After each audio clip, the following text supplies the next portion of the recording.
Jen Farrow.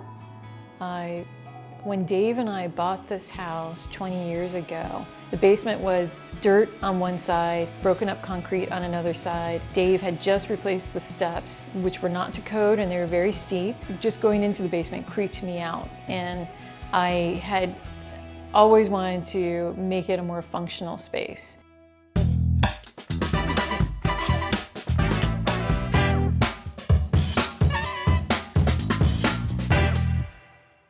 To me, our basement just was nothing I'd ever seen before. And I troll Zillow and Redfin a lot, and I had never seen other basements like ours. So I'd really thought we would not be able to do anything with it. When I first met Josh, just showing him the space, I thought was the problem. And I was expecting Josh to say, we're really not going to be able to help you with this space. I said to him, I would like to do something with the dirt side of the basement.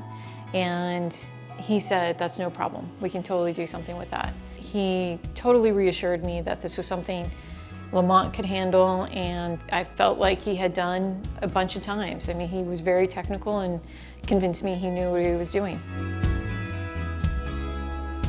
The staircase that Dave put in, and thank you for doing that, hon, was very steep. Sometimes I don't always pay attention and I'm moving too quickly and I will skip a step, but it was not the type of staircase you could skip a step with. You might fall on your head. Also with resale, I can imagine showing people this house and then them looking at these steep steps thinking that that doesn't look like a lot of fun, especially with kids. I had originally envisioned a straight staircase down into the basement from our old TV room.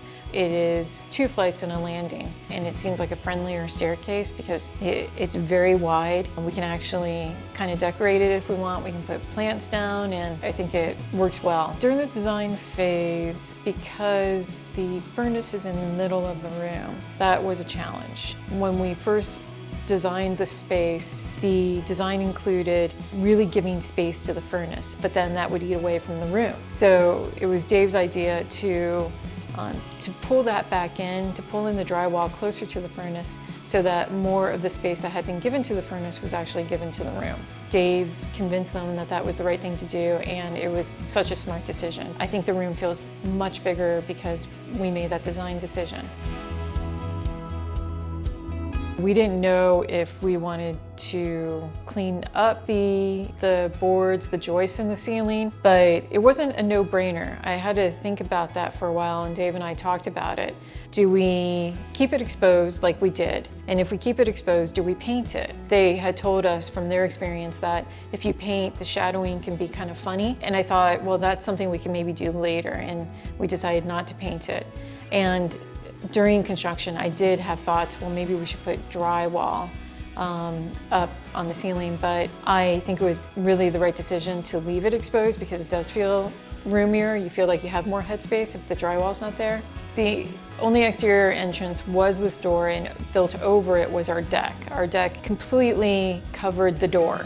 So if you did want to use the exterior door, you would have to crawl under the deck. And it was very few times. I never crawled under the deck to use the door because I was just able to avoid that. But when I did crawl under the deck for whatever reason, it was cobwebs, dirt. I was afraid I was going to run into a dead animal. So yeah, it was not a fun experience. And now that we have this exterior door, there's just so many things we can do. We can take the dog for a walk going out the basement, and then when we bring her back and she's all wet, she's coming into the basement and not into the rest of the house, and so that can be kind of her space. And the floor tolerates her running around so much better than the floor in the rest of the house. Just having a basement, a space where I can look out into the backyard as easily as I can, has been a really big bonus. I can just sit at my desk and turn around and I can see the backyard, and I really like that. It exceeded my expectation. It is a much larger space than I thought it was going to be. It really doesn't feel like a basement to me, and I think that's because we did leave the ceiling exposed. It's because of the door. The livable space is this big L shape, and we didn't carve it out into different rooms. We can invite people over to watch a football game, and we've got this whole space where we can have the food and then sit down and watch the game. And that was really the goal of this project. That was the starting goal of this project, and I feel like we achieved it.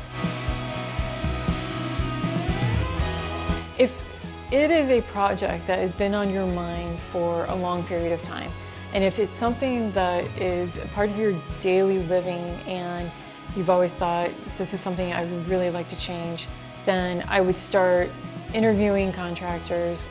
I would maybe get an idea of what the cost of the project is, determine what is most important to you, because you can't get everything. And you can maybe meet with a team and say, all right, here's everything I would like to do, kind of knowing that it's a negotiation and you're not going to be able to do everything because of your budget limitations. For me, what actually was helpful as well is going through Pinterest and seeing other basement remodels and what other people had done. And it gave me some ideas of what I would like the space to look like. I feel like what Lamont did with our basement was incredibly smooth, and we're really grateful.